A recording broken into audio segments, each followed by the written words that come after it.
A little behind the scenes on the making of that Revenge of the Fallen Leader Prime video. Back in October, before HeroCon, I filmed a 14-minute long, one-take review of it.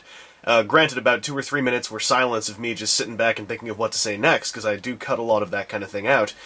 In the end, I used the first minute or so, where I'm talking about the truck, and everything else I re-recorded, because I didn't like the one take. It was okay, but I thought I could do better. I think some of you will agree I did better. However, the advantage of the one take is that there is a large chunk I pulled out of the middle to show you that I transformed him from truck to robot without the voice going off once. And I wanted to share that. Also, I guess as a kind of way to show you how I transformed him really horribly wrong, too. I started doing all kinds of weird, crazy things, like trying to do the feat before everything else. I filmed that review after I filmed the final 2 or 3 parts of Spreem's Women, and I was extremely tired and nervous because I was going to be getting on a flight the next day over to HeroCon.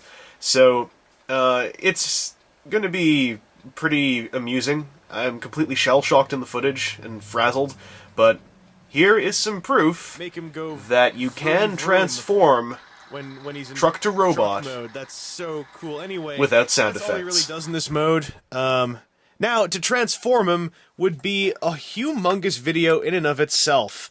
And I certainly wouldn't want to, deaden this video with a whole bunch of talking as I sit here fumbling with the intricate transformation of this toy, trying to make heads or tails of all the hundreds of thousands of pieces that move all over the place. That this is the toy that, it took some people hours, if not days, to transform. It's a ludicrous piece of engineering that extends beyond that comprehension of a mortal man. It goes beyond the physicality of what we once knew as toy. It becomes Toy Plus. It becomes a new generation of toydom that goes beyond anything we could have expected. This thing moves in ways that makes you wonder, if you've ever considered, what is the force, what is the being that could have created that very earth that we stand upon now? Is it the very same force responsible for this unbelievable plastic perplexing puzzle of perfection? This toy's transformation is highlighted just by one minor detail, the fact that these feet were made of this much of the bottom of the truck. This thing also has all kinds of little electronic noises, and when I say all kinds, I mean one. That's kind of cool. You do want to do that actually after splitting the arms apart. I was just get a little bit carried away. Oh, by the way, before I forget, once you clean up these little mud flap panels a bit, you get possibly the biggest, the most terrifying truck walk mode ever. If this thing was walking around, if this Transformers movie was just a bunch of these stomping all over the place, I'd have been all over that like cauliflower in a carb-free diet. There is something a lot of people bring up, which is the whole thing of, oh my god, the voice chip, oh god, he keeps talking, why does he keep talking? Honestly, I just figured out a way to avoid him talking. It's not really that hard, it just depends on how excited you are when you're transforming this. By the way, this whole multi-hinged shoulder transformation dealy here is, just kind of terrifyingly cool. And trying to swivel the arm around all these different parts is tricky.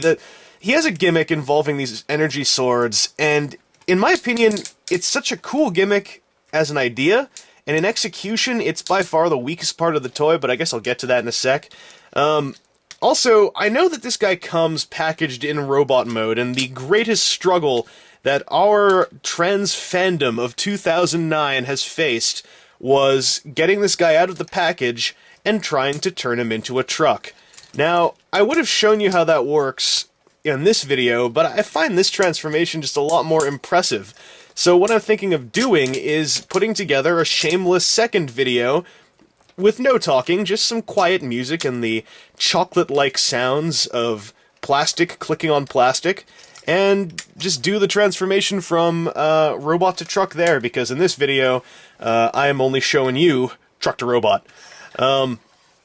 A lot of the pegs back here were kind of neat because not only did they facilitate some further combinations later on down the line, but just the whole way that this back pegs together, flips around, and becomes almost shoulder blade-like, if not at least very accurate to the film model, is nothing short of inspiring. I don't mean to gush all over the movie toys and become one of them Hasbro sheep kidnapped under the mind-wiping power of the movie machine, licking the boots of Michael Bay. No, what I'm trying to say is, my god, these mud flaps come up and peg into the back.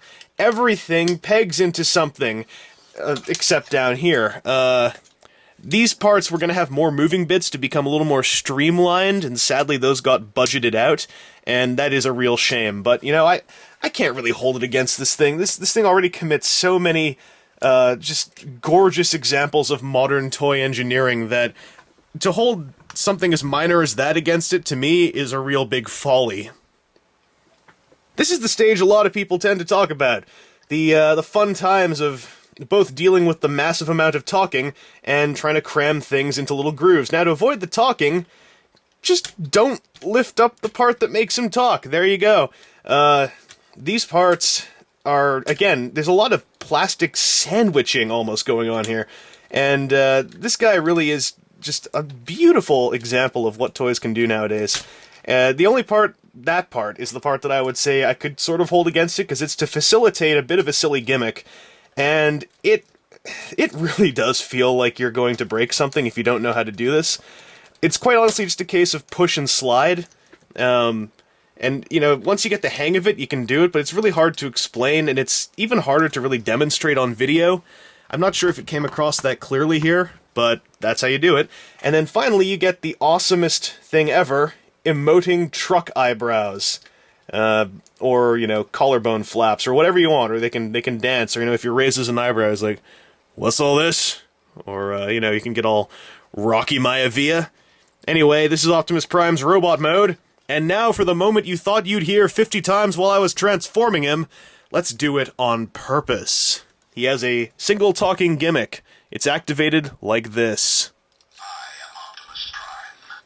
That is cool.